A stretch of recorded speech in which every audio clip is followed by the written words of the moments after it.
ಪರಮೇಶ್ ಸಾಹೇಬರು ಹೇಳಿದ್ರು metro rail ಬಿಡ್ತೀನಿ ಅಂತ. 3 ವರ್ಷದಿಂದ ರೈಲು ಅಳಿಲಿ ಮೇಲೆ ಇಲ್ದಲೇ ಹೋಗ್ತಾ ಇದೆ. ಆಮೇಲೆ ಕ್ರಿಕೆಟ್ ಸ್ಟೇಡಿಯಂ ಪೂಜೆ ಮಾಡಿದ್ರು. ಅದೇನಪ್ಪ ಅಂತ ಹೇಳಿದ್ರೆ ಇಲ್ಲಿವರೆಗೂ ಆ ಕ್ರಿಕೆಟ್ ಸ್ಟೇಡಿಯಂ ಸ್ಟಾರ್ಟ್ ಆಗಲಿಲ್ಲ. 3 ವರ್ಷದಿಂದನೂ ಸಿದ್ದರಾಮಯ್ಯನವರು ಇಲ್ಲಿ ಬರ್ತಿದ್ದಾರೆ.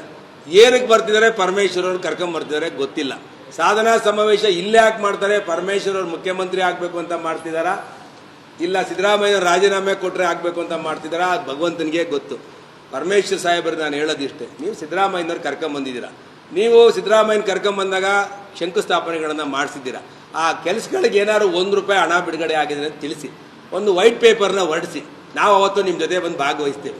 ನಮ್ಮ ಕ್ಷೇತ್ರಕ್ಕೆ ಕೊಟ್ಟಿರುವಂಥ ಅನುದಾನ ಇಲ್ಲಿವರೆಗೂ ₹5 ಬಿಡುಗಡೆ ಆಗಿಲ್ಲ, ₹10 ಹಣನೂ ಬಂದಿಲ್ಲ.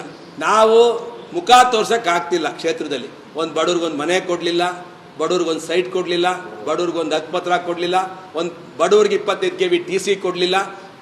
ಇವತ್ತು ಕೂಡ ರೇಷ್ಮೆ ಬೆಳೆಗಾರರಿಗೆ ಪ್ರೋತ್ಸಾಹಧನ ಮತ್ತು ಪ್ರೋತ್ಸಾಹಧನದ ಜೊತೆಗೆ ಇದು ಬೋನಸ್ ಇವತ್ತು ಕೊಟ್ಟಿಲ್ಲ.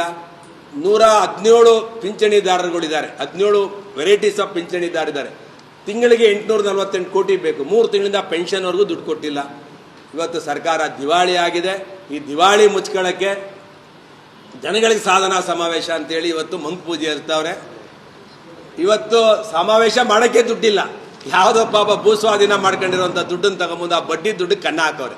ಅಂದರೆ ಈ ಸರ್ಕಾರ ದಿವಾಳಿ ಆಗಿದೆ ಅನ್ನೋದನ್ನ ಜನರಿಗೆ ತೋರಿಸ್ಕೊಟ್ಟಿದ್ದಾರೆ. ಆದ್ದರಿಂದ ಈ ಸಾಧನಾ ಸಮಾವೇಶ ಅಲ್ಲ, ಇದು ಶೂನ್ಯ ಸಮಾವೇಶ. ಕರ್ನಾಟಕ ರಾಜ್ಯವನ್ನು ದಿವಾಳಿ ತಗೊಂಡೋಗುವಂಥ ಸಮಾವೇಶ ಆಗಿದೆ. ಆದ್ದರಿಂದ ಇದನ್ನು ನಾವು ವಿರೋಧಿಸ್ತೀವಿ, ಇದನ್ನು ನಾವು ಬಾಯ್ಕಾಟ್ ಮಾಡ್ತೀವಿ. ನಾವು BJPಯವರು ಈ ಸಾಧನಾ ಸಮಾವೇಶಕ್ಕೆ ಹೋಗಲ್ಲ ಅಂತ ಹೇಳಿ ಆಗ್ರಹ ಮಾಡಿ ಈ ಪತ್ರಿಕಾಗೋಷ್ಠಿಯನ್ನು ಬಂದಂಥ ಎಲ್ಲ ಪತ್ರಿಕಾ ಸ್ನೇಹಿತರಿಗೆ ವಿನಂತಿ ಮಾಡಿ ನನ್ನ ಮಾತನ್ನು ಮುಗಿಸ್ತೀನಿ.